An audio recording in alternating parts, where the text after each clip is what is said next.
har skruet en lille mobilitetsvideo sammen til jer, så I kan se, hvordan jeg for eksempel strækker ud for at blive lidt mere mobil i ledene og blive lidt bedre til at komme for eksempel dybt ned i squats. Håber I kan lide den. Det første jeg starter med, det er en øvelse til at strække hoften ud og hoftebøjerne. Det ene ben det er strakt bagud, hovedet fejrer lige frem og i en 90 graders vinkel, hvis man kan komme under det, er det også fint. Hvis ikke man kan komme så langt, bare stå heroppe. Det vigtige er, at du ligesom presser hoften ned i gulvet. Man må selv bestemme, om hænderne er her eller her. Du skal bare ikke støtte med hænderne. Og man gentager det selvfølgelig også til den modsatte side. Cirka 30 sekunder. Den næste øvelse jeg har, den er rigtig god til mobiliteten i f.eks. i din squat, til at komme dybt ned og strække rigtig godt ud, så du kan komme helt ned med ass to grass. Starter med at komme ud i bredstående, cirka til hvis du vil lave sumo-dødløft.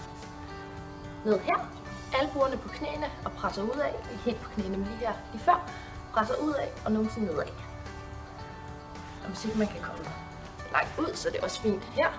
Og stadig husk at presse ud på knæene, og så sætte numsen nedad. Strækker rigtig godt i baglårene og her på inderlårene.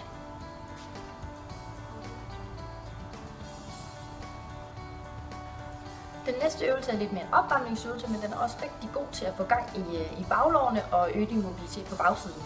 Du starter med at stå med en skulderbreddes mellemrum. Hvis du kan, tager du fat i tæerne, sætter dig hernede på huk, så langt ned du kan komme, og strækker helt op. Sætter ned og strækker helt op.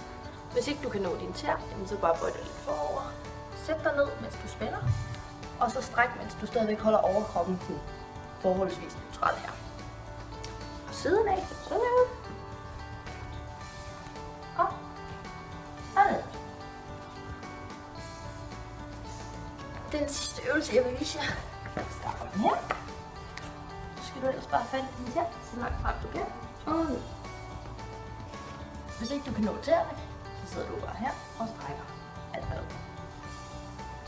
Jeg strækker altid ud lige efter min bendag, fordi så er hele kroppen varmet igennem, og musklerne er godt varmet op. Det samme med ledene, så de er klar til at strække sig, og man kan lidt mere, uden at man kommer til skade.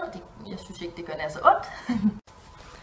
Det var alt, hvad jeg havde for i dag. Jeg håber, I kan bruge det til noget, og så håber I kommer godt i gang med at øve jeres mobilitet derude. Hej!